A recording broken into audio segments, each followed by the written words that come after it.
তোমার মতো ছেলেরা, হ্যাঁ এই যে বসে আছে সব ভদ্র, এগুলো প্রত্যেকের দিনী বোন আছে। আমাকে এক ছেলে প্রশ্ন করে, একজন দিনী বোনের আমার একজন দিনী বোনের আমার একটা বোনের একবার শারীরিক সমস্যা নিয়ে কথা বলতেছে সে।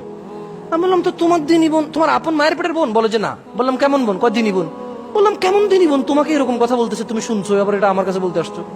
তুমি একটা কোমলমতি আমার ছোট্ট শিশু বোন, তাকে তুমি ঘর থেকে বের করছো, আর তারপরে তোমার যখন কয়েকদিন তার সাথে থাকা হয়ে গেছে, সব কাজকর্ম তোমার শেষ, আর একটা মেয়েকে দেখে বলতেছো যে লা লা লা লা লা হারাম, আমি আজহারি সাহেবের ওয়াজ শুনেছি, এগুলো হারাম, সো তুমি তোমার পথে আমি আমার পথে। এই মেয়েটা এখন তোমার জন্য ব্যাকুল হয়ে গেছে, সে তোমার সাথে কথা বলতে চাইতো না, তুমি তার সাথে 5 ঘন্টা কথা বলেছো, এখন এই মেয়ের সাথে তুমি একদম কথা বলা বন্ধ করেছো। মেয়ে একদিকে পাগল, তুমি তো আরেকজনকে নিয়ে খুশি আছো। সমাজের আজকে এই অবস্থা আমরা করে ফেলেছি। আমি মাঝে মধ্যে কিছু ওই যে প্রেম প্রীতি নিয়ে এগুলো নিয়ে কথা বলি, আমাকে প্রশ্ন করে যে হুজুর পিএইচডি করছে এগুলোর উপর, হুজুর কেমনে এত কথা জানে? আরে ভাই, তুমি আমাকে প্রশ্ন করো। শেখ, একটা মেয়ে খুব ভালো ছিল, বোরখা পরিহিতা, ওর চরিত্রে আমি আকৃষ্ট হই। চতুর্দিকে এত বেপরদা মেয়ে, এত খারাপ আজে বাজে মেয়ে, একটাই মাত্র আমার স্কুলে মেয়ে ছিল যে বোরখা পরে আসতো।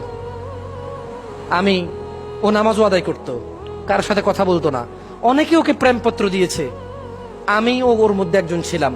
সবাই হাল ছেড়ে দিয়েছে, আমি ছাড়িনি।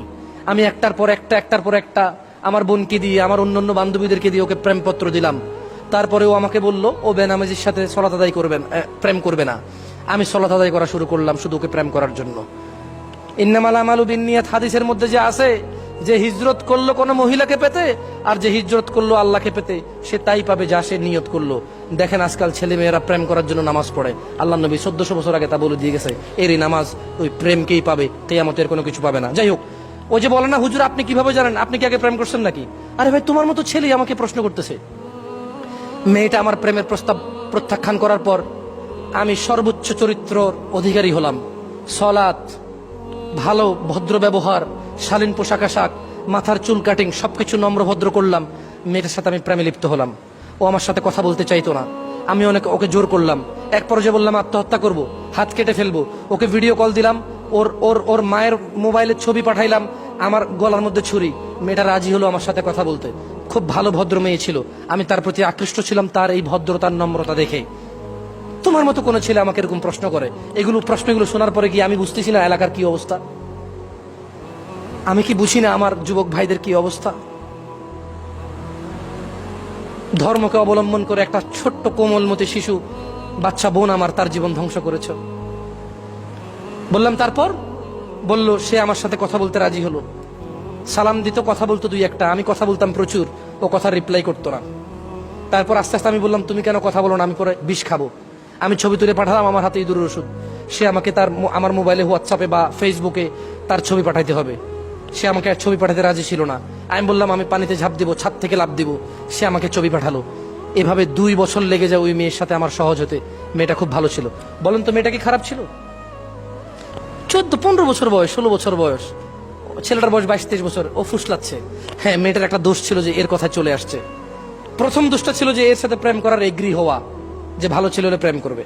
বাট ছোট্ট মেয়ে এই অপরাধটা করতেই পারে, কিন্তু এই তোমার মতো চালাক নামাজি দাড়িওয়ালা ছেলে, আহলে হাদিস বলো নিজেকে, না নিজেকে জামাতি বলো, তাবলিগি বলো, ফুরফুরা বলো, আটরশি বলো, মাইজ ভান্ডারি বলো, কওমি বলো, হ্যাঁ মাদ্রাসার ছাত্র বলো, ভদ্র ঘরের ছেলে বলো, তুমি এটা করছো।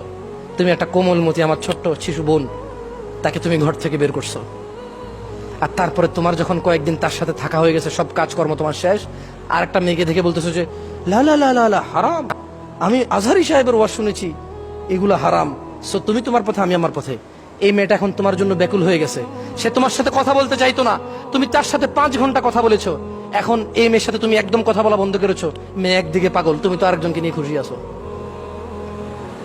সমাজের আজকে এই অবস্থা আমরা করে ফেলেছি। তোমার মতো ছেলেরা, হ্যাঁ এই যে বসে আছে সব ভদ্র, এগুলো প্রত্যেকের দিনী বোন আছে। আমাকে এক ছেলে প্রশ্ন করে,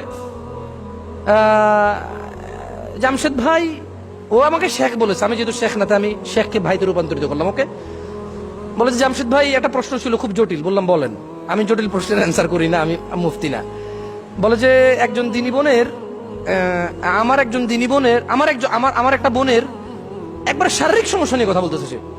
আমি বললাম তো তোমার দিনী বোন, তোমার আপন মায়ের পেটের বোন? বলে যে না। বললাম কেমন বোন? কয় দিনী বোন। বললাম কেমন দিনী বোন? তোমাকে এরকম কথা বলতেছে, তুমি শুনছো, আবার এটা আমার কাছে বলতে আসছো। তুমি দিনী বোনকে হুজুরের নামা দিয়ে দাও। দিনী বোন তোমার সাথে কথা বলতেছে তার মাসিক নিয়ে, তোমার সাথে কথা বলতেছে তার স্বামী, তার সাথে নাকি মানে সেক্সুয়াল ফিটনেস নাই, তোমার সাথে এগুলো বলতেছে, তুমি দিনী ভাই, সে দিনী বোন। ওই আমি 2 দিন আগে একটা স্ট্যাটাস দিছিলাম যে বর্তমান যুগে দিনী ভাইদের দিনী প্রেম ওই রকম ধার্মিকতা যেমন পায়খানা খুবই সুস্বাদু খাবার। যদি কেউ বলে যে পায়খানা খুবই সুস্বাদু খাবার, আমি বলবো যে ওকে, দিনী প্রেমিক আছে। যদি তুমি বলো যে না দিনী প্রেমিক, পায়খানা সুস্বাদু না, তাহলে দিনী প্রেমিকও নাই। কিসের দিনী বোন বানাও ভাই বানাও। তাহলে আমাদের লজ্জাস্থান কি করতে হবে? হেফাজত করতে হবে। কিন্তু আমরা যত বড় হুজুরি হয়ে যাই, যত বড় মোল্লা মুন্সি মুফতি হয়ে যাই, স্ত্রীদের সাথে জায়গা বৈধ, ইভেন নেকির কাজ, ইভেন বৈধ এবং নেকির কাজ। আল্লাহ সুবহানাহু ওয়া তাআলা আমাদেরকে বোঝার তৌফিক দান করুক। আমি জানি না আজকে আপনাদেরকে কতটুকু বুঝাইতে পারছি আল্লাহ ভীরুতা নিয়ে।